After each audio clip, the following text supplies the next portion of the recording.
A very good afternoon to all of you. I'm Hazel and MILLAGRACIA, your next reporter for today. For the continuation of Chapter 3, which is mainly about the dissolution and winding off of a partnership that are already explained by the past and previous reporters. Now let's proceed to Article 1839. Article 1839, in settling accounts between the partners after dissolution, the following rules shall be observed, subject to any agreement to the contrary. So, Article 1839 is settling of accounts na. At merong assumption dito na tinatawag nating liquidation, na nandyan na yung winding up of affairs, termination of a business, or a partnership. Dito naman papasok yung settlement of accounts or settling of accounts na yung mga kinakailangang isettle ay mostly settled by the partnership. Thus, Article 1839 provided us the rules, whereas ito yung magiging basis or guidelines on how we could or should settle our accounts subject to any agreement to the contrary. Number 1. The assets of the partnership, and they are A. Partnership property, and B. Contributions of the partners necessary for the payment of all liabilities. So, ano ini-imply nitong letter B? That could be the insufficiency of the partnership property to satisfy all partnership obligations. In that case, partners being the owners of the partnership are the guarantors to such partnership liabilities. So, kapag may insufficiency, the partners with their personal property shall contribute to satisfy all partnership obligation. Kapag may insufficiency, kailangan mag-abono ng mga partners because that is their obligation as being the partners and the owners of the partnership. Number 2. The liabilities of the partnership shall rank in order of payment. So, dito is nagkakaroon na ng order of application of assets, whereas partnership assets shall be applied to the satisfaction of the liabilities of the partnership in the following order. Meron ditong hierarchy kung ano at sino muna ang kailangang mabayaran or masettle ng partnership, from the first priority up to the least. So, una is those owing to partnership creditors other than the partners. Sila yung unang pinaprioriting bayaran because ano ba pinag-uusapan natin dito? It is none other than the partnership assets, not personal assets of the partners. Thus, the first priority are the partnership creditors. Second, letter B, those owing to partners. Example given, the partner or partners who gave a loan to the partnership. Because diba, as you can remember, the partners and partnership having separate distinct personality, po pwede magpautang sila sa isa't isa. In this case, si partnership ang nangutang kay partner, na ang term natin dyan ay loan to partners. So, after mabayaran si partnership creditors, next naman dyan is si partners, na pinagkakautangan ni partnership. Third in order is those owing to partners in respect of capital. So, returns of the capital contributed by the partner based sa capital nila. So, note that an industrial partner is not entitled to participate in the capital because he did not contribute money or property or both. Ano ba ang kinontribute niya? It is his industry, service, or labor to the common fund. And lastly, fourth, those owing to partners in respect of profits. The share of profits, if any, due to each partner. Kapag naalala nyo na yung before tayo nagdi-dissolution at nagli-liquidation, ina-adjust muna natin, diba, yung capital balance ng mga partners, at sa pag-a-adjust ng capital balances ng mga partners, dinidistribute na rin natin yung mga profits or losses nila. And note that an industrial partner is entitled to participate in the profits. Ayan, kung hindi sila entitled na mag-participate sa capital, entitled naman sila pagdating sa profits. Kasi diba ang kina-contribute nila is yung industry nila. And then, sa profits, meron silang shares. Shares in the profits according to agreement na matatanggap. If there is no agreement, he shall receive such share as may be just and equitable under the same circumstances. Kasi diba, he spend most of his time for the business. Nagpapakapagod siya. Dapat lang talaga na may matanggap siya. Example, Anna Karenina formed a partnership with an agreement of equal profit sharing. At ang kanilang contributions kay Anna, 100,000, kay Karen 200,000, and kay Nina 300,000. Thereafter, napagdesisyonan na nilang i-dissolve ang kanilang partnership. And at the time of dissolution, they have a total assets amounting to 1 million. And moreover, at the date of dissolution, the partnership owes Maria amounting to 50,000, Leonora 100,000, and Nina, one of the partners, 100,000 pesos. So, kung susundin natin yung number 2 ng Article 1839, following the order of payment, si Maria and Leonora have the preference being outside creditors. Sila yung unang babayaran kasi 'di ba, yung sinabi ko kanina, yung pinaka una sa hierarchy is those owing to partnership creditors, and sila yon. So, after payment of the liabilities to Maria and Leonora, ang magiging balance na lang ng partnership assets is 850,000. So, paano nangyari yon? 1 million less 50,000 utang kay Maria and 100,000 utang kay Leonora is equal to 850,000. Afterwards, ang next na sa hierarchy is those owing to partners, or yung partner or partners who gave loan to the partnership, and that is Nina as an inside creditor. And after mabayaran si Nina, ang magiging balance na lang ng partnership assets is 750,000. So, paano nangyari yon? 850,000 yung balance after na mabayaran yung partnership creditors, and less 100,000 utang ng partnership kay Nina is equal to 750,000. Thereafter, partners Anna, Karen, and Nina will be paid as to their capital, leaving a balance of 150,000. So, paano? 750,000 the balance of the partnership assets after paying the partnership creditors and the partner who gave a loan to the partnership. Less 100,000 para kay Anna, 200,000 para kay Karen, and 300,000 para kay Nina is equal to 150,000. The remaining 150,000 will be divided by the partners Anna, Karen, and Nina based sa kanilang profit-sharing agreement, if any. Kapag wala naman, it will be based on their capital contribution. Since meron stipulation na equal profit-sharing agreement sila, each of the partners will share 50,000 each. Problem: Hansel and Gretel formed a partnership with a capital of 750,000 for the operation of a restaurant and catering business under the name Food House. Hansel was appointed as the general manager and Gretel as the operations manager. Griselda joined as a partner in the business, and her capital contribution is 250,000, pero binayaran ito ng kanyang parents na si May and June. Later, Hansel and Gretel closed down the restaurant without prior knowledge of Griselda, May, and June because of the increase in rental. So, the restaurant furniture and equipment were deposited in Griselda, May, and June's house for storage. Then, May and June wrote to Hansel and Gretel saying that hindi na daw sila interested na i-continue pa yung partnership or in reopening the restaurant, and that they were accepting the latter's offer to return their capital contribution. Subsequently, May wrote another letter informing Hansel and Gretel of the deterioration of the restaurant furniture and equipment stored in their house. She also reiterated the request for the return of their wanted share in the equity of the partnership. The repeated oral and written requests were, however, left unheeded. Griselda, May, and June subsequently filed a complaint for the collection of a sum of money from Hansel and Gretel. The question is, are Hansel and Gretel liable to Griselda, May, and June for the latter share in the partnership? Answer: Griselda, May, and June have no right to demand from Hansel and Gretel the return of their equity share. Except as managers of the partnership, hindi hawak ni Hansel and Gretel yung equity or assets ng partnership. Kasi sabi nga natin, the partnership has a juridical personality separate and distinct from that of each of the partners. Since the capital was contributed to the partnership, not to Hansel and Gretel, it is the partnership that must refund the equity of the retiring partners. So, since it is the partnership as a separate and distinct entity that must refund the shares of the partners, the amount to be refunded is necessarily limited to its resources.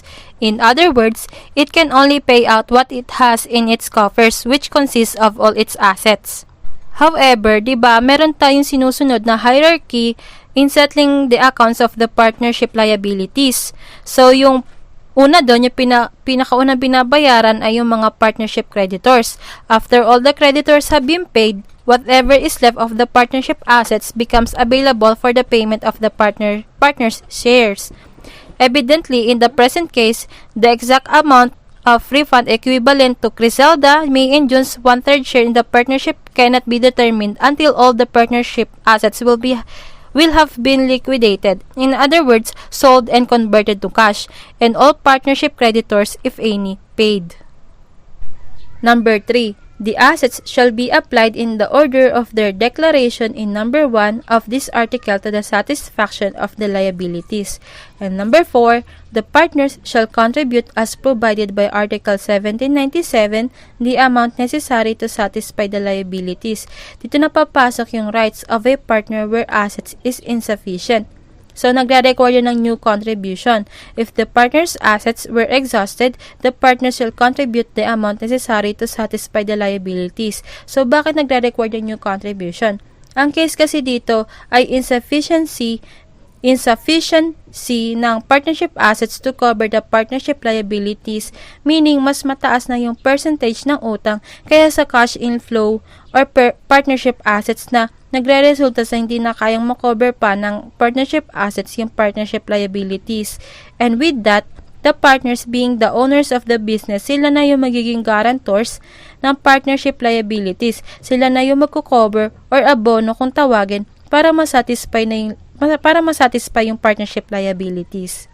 Another question is, who can enforce the said required new contribution? It is provided in Article 1839, numbers 5 and 6. Number 5. An assignee for the benefit of creditors or any person appointed by the court shall have the right to enforce the contributions. And number 6, any partner or his legal representative shall have the right to implement the said enforced contributions to the extent of the amount which he has paid in excess of his share of the liability. So, ayan, dito, to the extent of the amount which he has paid in excess of his share of the liability. So, hindi lang yung share or percentage niya sa liabilities ng partnership ang babayaran niya. But also, may instances na magbabayad pa siya in excess of his share of the liability. Dito napapasok yung insolvent partners. So, may mga instances tayo na may mga insolvent partners. Ito yung partner na whose personal assets are less than his personal liabilities. At kapag may insufficiency na sa partnership assets, since insolvent nga yung partner na yon, hindi niya kaya pang makapag-contribute, kasi nga wala na siyang maibibigay pa. Ano pang maibibigay niya? Insolvent na siya. With that, yung ibang partners yung magbibigay o mag-aabono para sa kanya. So, of course, may right pa rin yung other partner na nagbayad o nag-cover dun para sa insolvent partner na walang kakayahan makapagbayad. May right siyang singilin yon kapag nakaluwag-luwag na yung insolvent or kapag mayroon na siyang capability na makapagbayad ng inabono para sa kanya. Number 7. The individual property of a deceased partner shall be liable for the contributions specified in number 4. So, the individual property of a deceased partner shall be liable for his share of the partnership liability incurred while he was a partner. Take note that his separate creditors have preference over these individual properties. So, kahit na mamatay si partner or isang partner of a partnership, yung estate niya or individual property, it will still be liable to the partnership liabilities, especially kapag insufficient yung partnership assets to cover the partnership liabilities. Thus, the deceased partner need to contribute his individual property or estate. Number 8. When partnership property and the individual properties of the partners are in possession of a court for distribution, partnership creditors shall have the priority on partnership property and separate creditors on individual property, saving the right of lien or secured creditors. So, dito, may dalawang types ng creditor. Creditor of the partnership and creditor of the partners in their individual capacity. Sinasabi lang dito na sino ang may priority sa partnership property at sa personal property ng partner. And according to number 8 ng Article 1839, ang partnership creditor shall have the priority on partnership property, while the separate creditors on individual property. And lastly, number 9, where a partner has become insolvent or his estate is insolvent, the claims against his separate property shall rank in the following order. Number 1, those owing to separate creditors. Number 2, those owing to partnership creditors. And number 3, those owing to partners by way of contribution. Note that insolvency means that the assets are less than the liabilities na sinabi ko na rin kanina. So we will now move to the preference of claims against the separate property of an insolvent partner.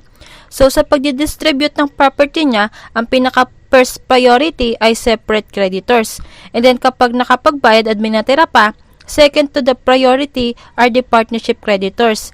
So kapag may natira pa, third in priority, those owing to partners by way of contribution. Going back to number 6, na kung saan kinover ng other partners yung dapat na share niya sa liability, which is right ng other partner na makatanggap ng bayad mula sa kanya or right to indemnification. In the part naman ng insolvent partner, right niyang isoli or bayaran yung inabono para sa kanya. So, hindi naman agad-agad siyang pagbabayarin. Kung yung property niya is enough lang para dun sa dalawang first priority, then kapag may capability or nakabawi-bawi na siya, nakaluwag-luwag, doon na niya pwedeng mabayaran yung ibang partners na nag-contribute or nag-abono para sa kanya. Article 1840. In the following cases, creditors of the dissolved partnership are also creditors of the person or partnership continuing the business. So, mahaba yung Article 1840. However, Article 1840, itong mga enumerated ay tungkol sa situation na na-dissolve yung partnership. So, kahit na na-dissolve yung partnership, nag-continue pa rin yung business. Walang liquidation na nangyari, walang termination of the business. Ang nangyari lang is na-dissolve yung partnership. Specifically, yung old partnership. After that, a new partnership has formed to continue the business. And with that, ano mangyayari sa karapatan or sa rights ng mga creditors of the old dissolved partnership? Article 1840 enumerated the following 1 to 6. So, ito yung mga following cases na kung saan yung creditors ng dissolved partnership are also creditors ng person or partnership continuing the business. So, number 1, when any new partner is admitted into an existing partnership, or when any partner retires and assigns, or the representative of the deceased partner assigns his right in partnership property to 2 or more of the partners, or to 1 or more of the partners, and 1 or more third persons, if the business is continued without liquidation of the partnership affairs.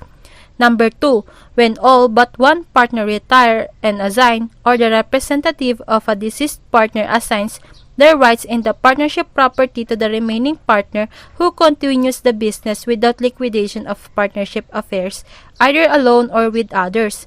Number 3, when any partner retires or dies and the business of the dissolved partnership is continued as set forth in numbers 1 and 2 of this article, with the consent of the retired partners or the representative of the deceased partner, but without any assignment of his right in the partnership property.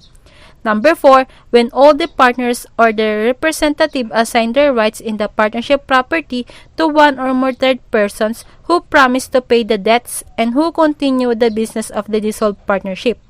Number 5, when any partner wrongfully causes a dissolution and the remaining partners continue the business under the provisions of Article 1837, second paragraph, number 2, either alone or with others and without liquidation of the partnership affairs. When a partner is expelled and the remaining partners continue the business either alone or with others without liquidation of the partnership affairs. Dissolution of a partnership by change in membership. Dissolution is a change in the relation of the partners or between the partners na yung change in relation na yon is because there's a change in the membership of the partnership which is either caused by, ito yung mga nabanggit sa 1 to 6. So, i-enumerate lang natin. So, number 1 is newly admitted partner. Number 2, partner dies or retires, withdraws, or expelled. And number 3, other partners assign their rights to the sole remaining partner. So in this case, may continue ng business pero from partnership into sole proprietor because sabi 'di ba to a sole remaining partners. So sole 'di ba means isa na lang natitira. So hindi na siya pasok sa definition ng partnership. So dito, the other partners assign their interest to a sole remaining partner na nag-continue ng business. And lastly, all the partners assign their rights in the partnership property to third persons. So dito naman, para nagkaroon ng bintahan ng business or ng interest nila sa business, na itong mga partners of the old partnership, binenta nila yung business nila to third persons. Na yung third persons na yung magka-continue ng business. Article 1840 also provided the discussion about the liability of the newly admitted partner that continues the business. What are his rights and what are his obligations and etc.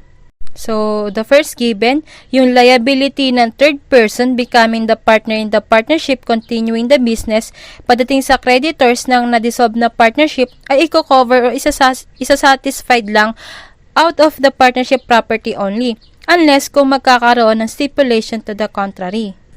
Pangalawa, when the business of a partnership after dissolution is continued under any conditions set forth in this article, the creditors of the dissolved partnership against the separate creditors or yung separate creditors of the retiring or deceased partner or the representative of the deceased partner ay meron silang right to any claim of the retired partner or the representative of the deceased partner against sa person or partnership na nag-continue ng business on account of the retired or deceased partner's interest in the dissolved partnership or on account of any consideration promised for such interest or for his right in partnership property.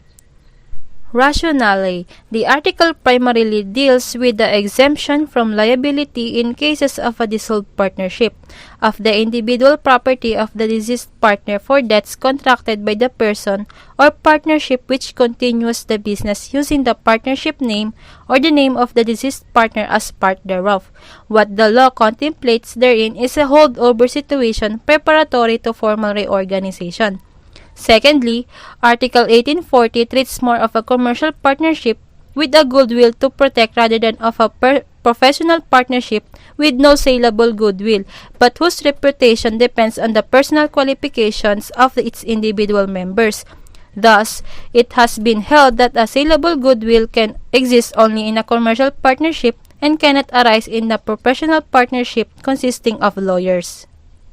As a general rule, upon the dissolution of a commercial partnership, the succeeding partners or partners have the right to carry on the business under the old name. In the absence of a stipulation forbidding it naman, since the name of a commercial partnership is a partnership assets inseparable from the goodwill of the firm. On the other hand, a professional partnership, the reputation of which depends on the individual skill of the members, such as partnerships of attorneys or physicians, has no goodwill to be distributed as a firm asset on its dissolution. However, intrinsically value such as skill and reputation may be, especially when there is no provision in the partnership agreement relating to goodwill as an asset.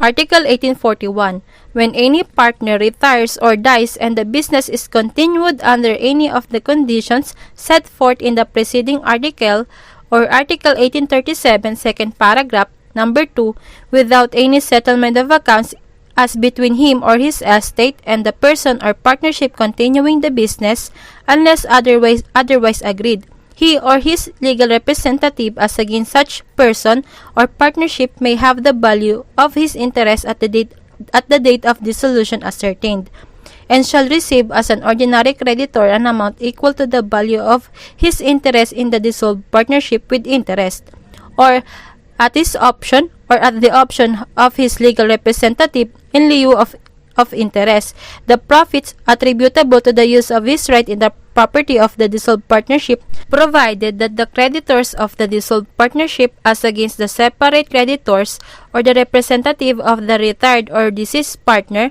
shall have priority on any claim arising under this article as provided by Article 1840, third paragraph.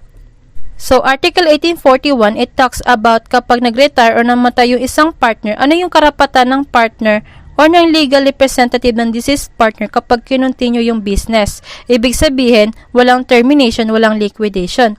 So, rights of a partner who retires or dies and the business is continued without any settlement of accounts. Number 1, to have the value of his interest at the date of dissolution ascertained. So, magkakaroon dito ng formal accounting because they need to determine the value of the interest of the retiring or deceased partner as of the date of dissolution, meaning kung kailan namatay, kung kailan nag-retire. And number 2, to receive as an ordinary creditor an amount equal to the value of his interest in the dissolved partnership with interest, or at his option or at the option of his legal representative in lieu of interest, the profits attributable to the use of his right in the property of the dissolved partnership.